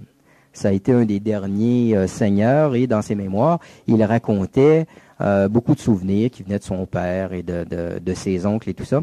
Alors lui, Philippe Aubert de Gaspé avait étudié au séminaire de Québec à la fin du 18e siècle, un peu avant 1800. D'ailleurs, c'était un confrère de classe de Louis-Joseph Papineau. Et ce qui est frappant chez Philippe Aubert de Gaspé, c'est de voir qu'il est sur le plan religieux nettement libéral. Il est catholique, bien sûr. Il a perdu la foi dans la vingtaine, pendant sa jeunesse, mais lorsque plus tard il s'est rassis, il est revenu à la pratique religieuse. Mais pour lui, il ne voyait pas, il ne comprenait pas que l'on puisse se chicaner sur des questions religieuses. Alors, il ne serait jamais allé lui-même à un culte protestant, mais il comprenait très bien que les Anglais, eux, pratiquent la religion protestante. Alors, vous voyez cette espèce d'idée que toutes les religions sont égales, lui, il l'avait. Et on peut penser que c'était une idée qui se répandait dans la plupart de la bourgeoisie canadienne de cette époque-là. Louis-Joseph Papineau, lui, allait beaucoup plus loin. Lui, il a carrément perdu la foi. Et il avait perdu la foi, disait-il, en fréquentant la bibliothèque publique de Québec, qui avait été mise sur pied par par le gouverneur Haldimand, et dans lesquelles on trouvait toutes les œuvres de Voltaire, de Rousseau, l'encyclopédie, bref, toute la philosophie des Lumières. Alors, il a eu accès à ça, et il a perdu la foi à ce moment-là. Donc, on voit un attiédissement religieux dans les élites canadiennes. Et cet attiédissement était renforcé par les mariages mixtes. En fait, les Canadiens aimaient bien soit marier leur fille à un riche marchand anglais, ou encore leur garçon à la fille d'un riche marchand anglais. Les mariages mixtes sont considérés comme un progrès, une promotion sociale. Le fait d'être parfaitement bilingue, c'est considéré comme un très grand avantage. Évidemment, ces mariages mixtes n'existaient que parmi les classes dirigeantes. Dans les campagnes, on ne voyait pas ça. Les campagnes étaient très peu touchées par l'indifférentisme religieux. Mais la cohabitation d'un peuple catholique et d'un peuple protestant, je pense, ne peut que produire soit d'un côté des guerres de religion, ou encore l'indifférentisme. Mais dans les deux cas, c'est une mauvaise chose. Et finalement, il y a tout l'esprit du libéralisme anglais qui va pénétrer notre culture, et surtout par le biais du droit. Il y a eu une espèce d'acculturation de la nation canadienne-française par le biais du droit. Ça n'a pas marché par la langue. Les Canadiens français vont être bilingues, mais ne passeront pas l'anglais. Ça n'a pas marché par la religion. On ne passera pas du côté protestant. Mais par contre, l'anglicisation, l'assimilation va réussir dans la pensée juridique et politique.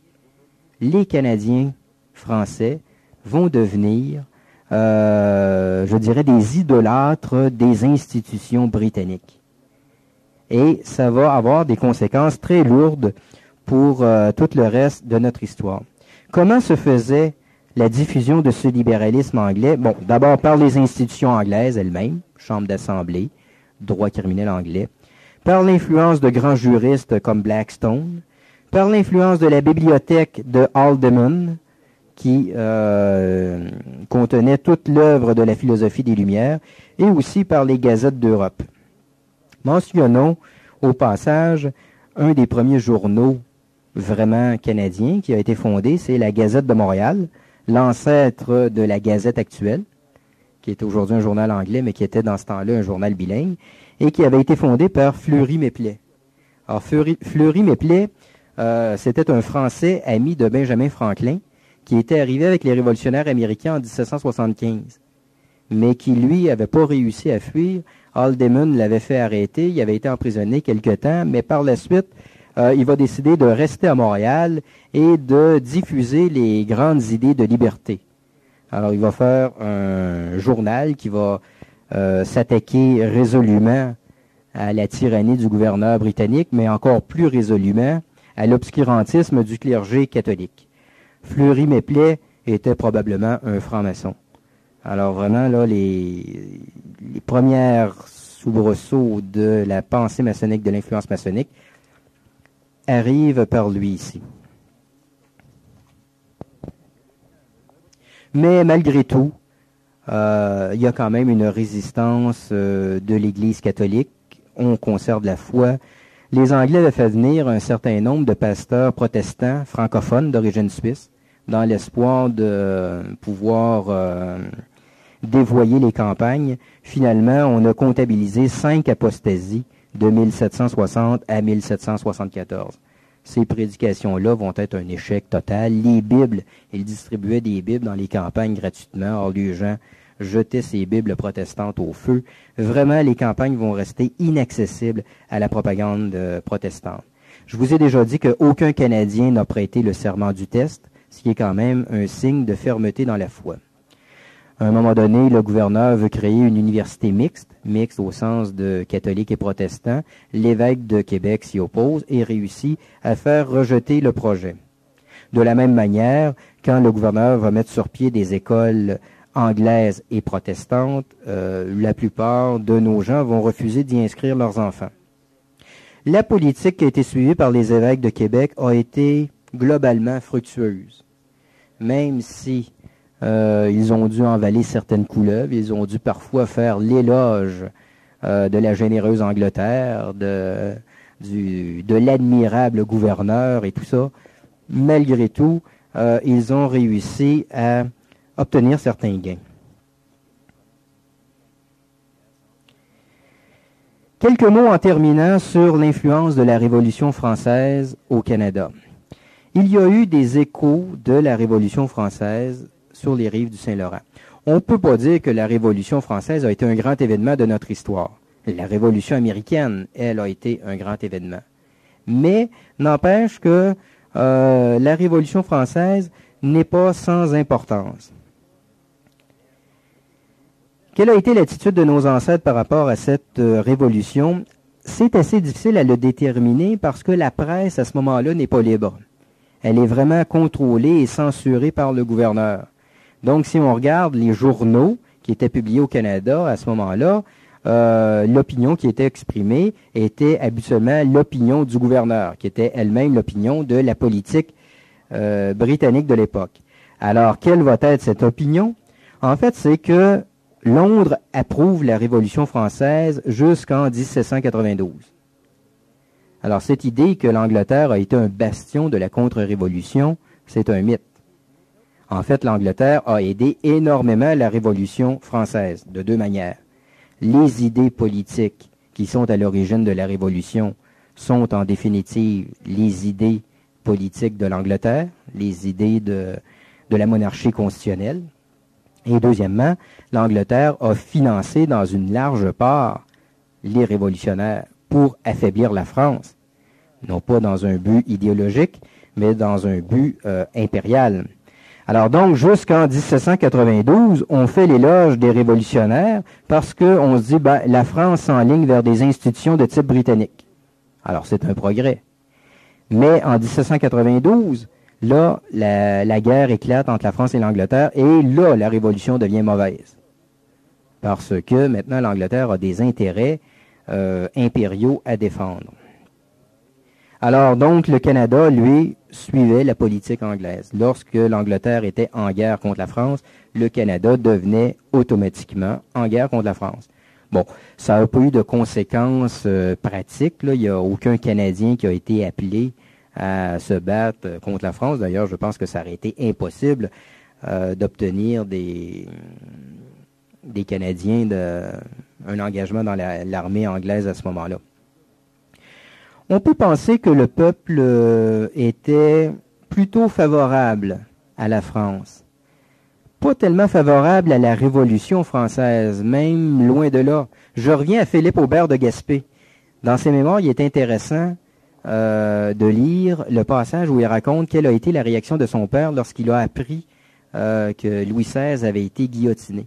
Ça a été un sentiment d'horreur. Et ce sentiment d'horreur était probablement partagé par la plupart des Canadiens qui restaient très attachés à la France. Alors, vous savez que le roi était le père de la nation.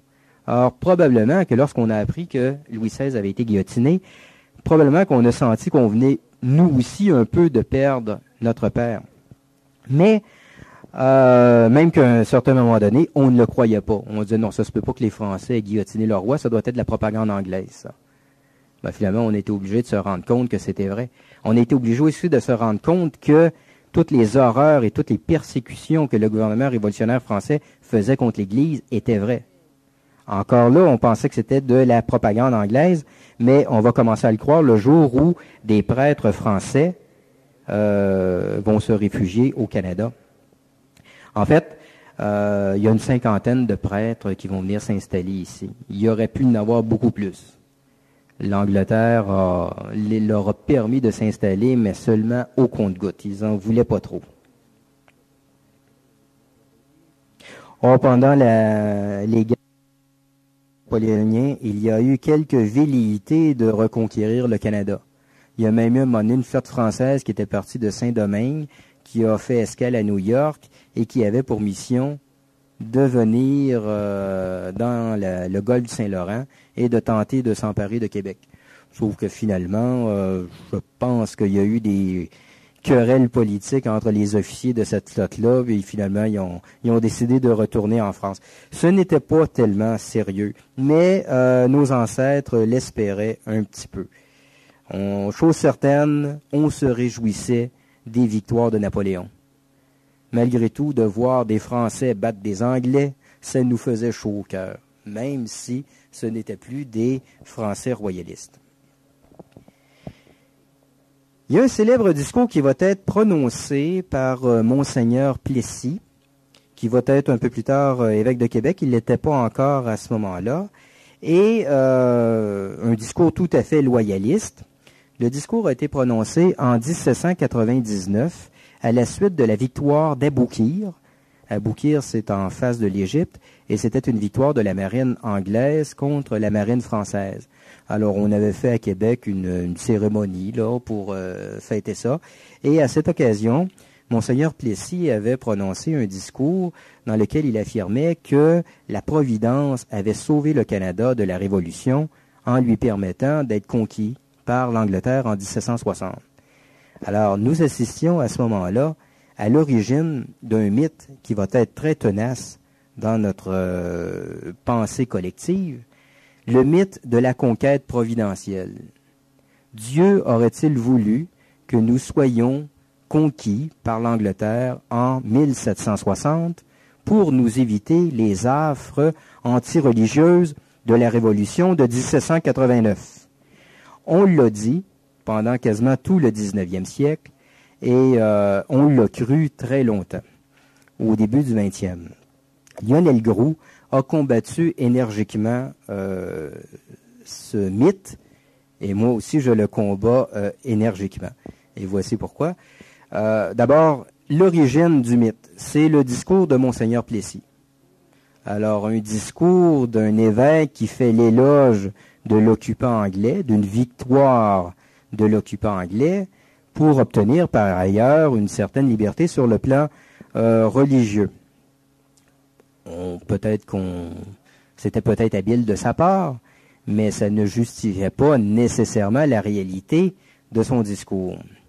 En fait, quel était le contenu de ce discours et quel est le contenu du mythe de la conquête providentielle? Il y a deux aspects. D'une part, on fait l'éloge des libertés anglaises. Pourquoi a-t-on été si heureux d'être conquis par l'Angleterre? C'est parce que l'Angleterre nous a apporté la liberté, et surtout la liberté de commerce. Vous savez, je vous ai parlé de l'orgueil juridique britannique qui fait une idole de son common law. Eh bien, pourquoi elle fait une idole de son common law? C'est surtout à cause de la liberté de commerce. La grande valeur anglaise, c'est la liberté des marchands. Alors donc, on se disait, du temps de la Nouvelle-France, on n'avait pas cette liberté de commerce. L'Angleterre nous l'a donnée, tant mieux. Les institutions politiques anglaises sont nettement supérieures aux institutions françaises, surtout aux institutions françaises de l'Ancien Régime. Donc, la conquête a été un bienfait. Et deuxièmement, deuxième volet, la conquête nous a évité les horreurs de la Révolution. Qu'en est-il dans les faits? Dans les faits, je ne crois pas que les institutions anglaises de la fin du 18e siècle aient été tellement supérieures aux institutions françaises, et même des institutions d'Ancien Régime. Que l'on regarde sur le plan du droit criminel ou sur le plan du droit civil, je pense que c'est un mythe que l'on ne peut rattacher qu'à l'orgueil britannique que de croire que les institutions anglaises sont nécessairement supérieures aux institutions françaises. Et deuxièmement, est-ce que la conquête nous aurait protégés de la Révolution, des horreurs de la Révolution? Alors là, il faut se demander qu'est-ce qui serait arrivé si le Canada avait encore appartenu à la France en 1789. Je pense qu'on peut dire, sans crainte de se tromper, que les Canadiens auraient embarqué dans le mouvement révolutionnaire, du moins les élites canadiennes. Il ne faut pas s'imaginer que le Canada aurait pu être un bastion contre-révolutionnaire. Il n'y a rien qui nous laisse croire ça, surtout quand on regarde l'état de la société canadienne dans les dernières décennies du régime français. Disons que les idées des philosophes des Lumières sont très répandues ici, autant qu'en France. Vous savez que la première loge maçonnique qui est arrivée au Canada est arrivée avec l'armée de Montcalm. Je crois que c'est en 1756 ou 57 qu'on a des preuves de l'existence de la première loge maçonnique à Québec. Alors donc, probablement que le Canada aurait suivi les idées qui étaient dominantes en France. Il y aurait peut-être eu quelques persécutions du clergé. On peut imaginer que le gouvernement de Paris aurait nommé un gouverneur jacobin qui, question de montrer son sérieux un peu, aurait fait guillotiner 2 ou 3 prêtres. Mais par contre, il n'y aurait certainement pas eu au Canada de guerre civile comme en France. On ne peut pas imaginer l'équivalent d'une guerre de Vendée, parce que les Canadiens étaient très peu nombreux et à peu près tout le monde était parent ensemble. Alors, les choses se seraient déroulées probablement très tranquillement sur les rives du Saint-Laurent pendant la Révolution. Finalement, on aurait eu ici, en 1801, un clergé concordataire, comme il y a eu en France. En 1801, Napoléon signe un concordat avec le pape. Alors, cesse de persécuter l'Église, mais par contre, subordonne nettement le clergé à l'autorité de l'État. En fait, Napoléon a fait mettre à la porte tous les évêques, puis il a nommé toute une liste d'évêques qui étaient à sa solde. Mais la France va connaître ce régime, ce clergé concordataire, jusqu'en 1904, année de la séparation officielle de l'Église et de l'État. Et pourtant, on ne peut pas dire que le régime, que le clergé français sous le Concordat était tellement indigne. Pour ce qui est des fidèles, pour ce qui est du travail qui se faisait dans les paroisses, le travail était quand même bien fait. Et d'autre part, je ne pense pas que le clergé français était plus soumis à l'État sous Napoléon qu'il ne l'était ici sous le gouverneur. En fait, jusqu'en 1840, on va avoir une Église qui était très subordonnée à l'État, et non seulement à l'État, mais même à un État officiellement anglican. Donc je ne pense pas que le fait d'avoir été dans l'Empire britannique nous ait épargné quelques difficultés à ce niveau. Peut-on penser que le Canada aurait pu conquérir son indépendance dans tout le bouleversement qu'a provoqué les guerres de la Révolution et de l'Empire? C'est peut-être pas impossible. Certaines colonies françaises l'ont fait. Pensez par exemple à Haïti, qui devient indépendant en 1804. Est-ce que les Canadiens n'auraient pas pu profiter des difficultés que la France avait en Europe pour se séparer de la mère patrie? Peut-être. Mais ça aurait été peut-être possible de conquérir l'indépendance à ce moment-là. Est-ce que ça aurait été possible de la conserver? Avec une puissante marine britannique d'un côté, avec des États-Unis de l'autre. Peut-être, probablement, comme je vous expliquais plus tôt, que les Américains n'auraient pas fait leur indépendance si la France était restée dans la vallée du Saint-Laurent. Mais chose certaine, un Canada indépendant aurait été très difficile à défendre dans les années 1800 ou 1810. Alors en fait, le scénario le plus probable, c'est que si le Canada avait encore fait partie de l'Empire français en 1789, il aurait tout simplement été conquis par l'Angleterre en 1815, à la suite des défaites de Napoléon. Donc, ça n'aurait pas changé grand-chose, ça aurait simplement retardé la conquête d'une 50aine d'années. Mais attention, essayez d'imaginer de quoi aurait eu l'air le Canada français s'il avait été conquis en 1815 plutôt qu'en 1760. Premièrement, au niveau du nombre, au lieu d'être 70 000, on aurait été quelque chose comme 250 000. La colonisation française ne se serait pas limitée uniquement à la vallée du Saint-Laurent, mais aurait débordé dans le pourtour des Grands Lacs. Donc, l'Ontario d'aujourd'hui serait probablement francophone. Alors bref, même si on avait été finalement conquis par l'Empire britannique, on aurait été en 1815 beaucoup plus fort qu'on l'était en 1760. Donc je pense que ce ne fut pas providentiel d'avoir été conquis par l'Angleterre en 1760. Ça l'aurait été beaucoup plus d'être resté dans l'Empire français pendant encore un demi-siècle. Mais tout ça, c'est de l'histoire fiction. Ça ne donne pas grand-chose à part de s'amuser. Mais n'empêche qu'il y a quand même un aspect intéressant à la conquête anglaise du Canada. La conquête n'a pas été un bienfait providentiel, dans le sens que ce n'est pas une joie que d'être sous la botte britannique, loin de là. Mais par contre, le fait d'avoir été conquis par un empire protestant a amené nos ancêtres à faire une alliance indéfectible entre la défense de la foi et la défense de la nationalité. Alors ça, c'est un fait providentiel qui a été très avantageux pour nous. Un des grands objectifs des révolutionnaires anticatholiques de tous les pays, ça a été de séparer le nationalisme du catholicisme. Les révolutionnaires français vont réussir ça en 1792. La France est en guerre contre les Autrichiens, contre les Prusses, contre tous les étrangers. Alors là, c'est la levée en masse, il faut sauver la patrie française. Et à ce moment-là, le roi et l'Église catholique sont perçus comme des collaborateurs de l'étranger, comme des ennemis de l'intérieur. Alors à ce moment-là, être patriote et être catholique, dans le discours révolutionnaire, c'était incompatible. Autre exemple, l'Amérique latine.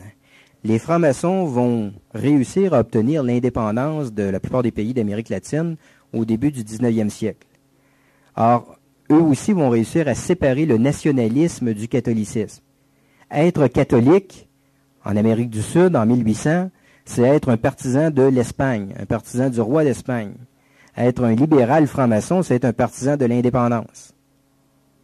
Autre exemple, en Italie, être nationaliste, ça voulait dire être en faveur de l'unité italienne. Être catholique, ça signifiait être contre l'unité italienne. Donc en Italie aussi, les révolutionnaires ont réussi le coup de génie de séparer le nationalisme du catholicisme. Alors quand on sépare le nationalisme du catholicisme, on affaiblit et le catholicisme et le nationalisme. Il y a des contre-exemples d'autres pays où le nationalisme et le catholicisme vont être indissociables. Pensez par exemple à l'Irlande. Toute la lutte pour la survivance et l'indépendance irlandaise était associée à une lutte pour la défense de la foi. Pensez par exemple à la Pologne. la défense de l'identité polonaise contre les Allemands, contre les Russes, contre les Autrichiens, contre tout le monde, est également indissociable de la défense des droits de l'Église. Or, il en sera de même chez nous. Défendre la nationalité canadienne-française, ce sera défendre l'Église. Défendre l'Église, ce sera défendre la nationalité canadienne-française. À un point tel que même nos hommes politiques les plus anticléricaux vont toujours être très modérés dans leurs attaques contre l'Église. Parce que pour l'ensemble de la population, attaquer l'Église, c'est attaquer l'identité fondamentale des Canadiens français. En fait, ça va rester jusqu'à la Révolution tranquille de 1960. Et je pense que le génie des révolutionnaires modernes au Québec, ça aura été de séparer le nationalisme du catholicisme. Eux autres, ils vont réussir à le faire avec la Révolution tranquille en 1960. Mais le fait d'avoir été conquis par un empire protestant nous a aidés, certainement. Si on avait été conquis par l'Espagne catholique, imaginez que le Canada a été conquis par l'Espagne catholique, alors à ce moment-là, les Espagnols nous auraient déversé un clergé catholique, un clergé espagnol. L'évêque de Québec aurait été un Espagnol. Bon, on en aurait trouvé un qui parlait français, mais quand même. Et finalement, les patriotes canadiens-français en auraient conclu qu'être catholique, c'était être prêtre à la patrie. Heureusement, comme on a été conquis par des Anglais et des protestants, on avait deux bonnes raisons de ne pas les aimer. Premièrement, parce qu'ils parlaient anglais. Deuxièmement, parce qu'ils étaient protestants. Et à ce moment-là, la résistance va être plus facile. Conclusion. De 1760 à 1791, on assiste à un miracle, le miracle de la survivance canadienne. Je crois que le mot n'est pas trop fort. Essayez d'imaginer une petite société coloniale de 60 000 habitants qui est conquise, qui n'est pas encore un pays indépendant, qui est conquise par le plus puissant empire au monde, à côté de ce qui deviendra le plus puissant pays au monde, donc l'Angleterre, les États-Unis, et ce peuple-là réussit à survivre. Moi, personnellement, je ne connais pas d'autres exemples historiques. Je connais des exemples historiques de peuples qui avaient été autrefois des royaumes puissants et solides, qui ont été conquis, qui ont survécu. Pensons par exemple à la Pologne, pensons à l'Irlande, on pourrait multiplier, pensons à la Grèce, qui a été conquis par les Turcs, on pourrait multiplier les exemples de peuples qui ont été conquis et qui ont réussi à survivre et même à reconquérir leur indépendance. Mais ces peuples-là avaient été au départ des peuples autonomes, des peuples adultes qui avaient atteint un degré de développement considérable. Les Irlandais, là, au début du Moyen Âge, c'est eux autres qui dominent culturellement toute l'Europe. Mais notre cas n'est pas comparable parce que nous sommes seulement un petit peuple colonial qui est coupé de sa mère patrie. Alors, si j'avais une comparaison à faire, je dirais que c'est comme un enfant prématuré qui naît après 3 mois. Normalement, il aurait dû mourir. Et pourtant, il a survécu. Alors, posons-nous la question, s'il avait pu faire ces 9 mois de grossesse, qu'est-ce qu'il aurait été? Il aurait été un véritable athlète. Alors, je pense qu'il en est de même pour les Canadiens français. Si on était resté encore un siècle dans l'Empire britannique, le premier homme qui aurait débarqué sur la Lune aurait parlé français. Parce que le simple fait qu'on ait réussi à survivre dans des conditions aussi difficiles dénote une vitalité vraiment exceptionnelle, qui s'explique, je pense, en très grande partie justement par cette alliance du catholicisme et du nationalisme. Je ne pense pas que en 1760 ou même en 1800 et même en 1850, beaucoup de gens auraient misé sur la survivance canadienne-française. Encore en 1900, on croyait que c'était quelque chose qui était pour disparaître dans les prochaines décennies. Et pourtant, nous sommes encore là. Pourtant, c'est pas parce que l'Angleterre n'a pas fait des efforts. L'Angleterre a tout fait pour nous assimiler. Rejetons énergiquement le mythe de la généreuse Angleterre, cette idée que l'Angleterre aurait été un bon maître colonial, contrairement aux méchants Français, aux méchants Espagnols, ou les Russes ou les Allemands, qu'eux autres sont des colonisateurs durs. Non, les Anglais savent être des colonisateurs très durs. Pensez aux famines en Irlande, pensez aux répressions sauvages qu'ils ont fait en Inde. Si on avait à faire une légende noire de l'Angleterre, il y aurait beaucoup de choses à dire. Mais leur volonté d'assimilation s'est heurtée à un échec. Pourquoi? La Providence nous a certainement aidés. D'abord, il y a eu peu d'immigrants qui sont arrivés.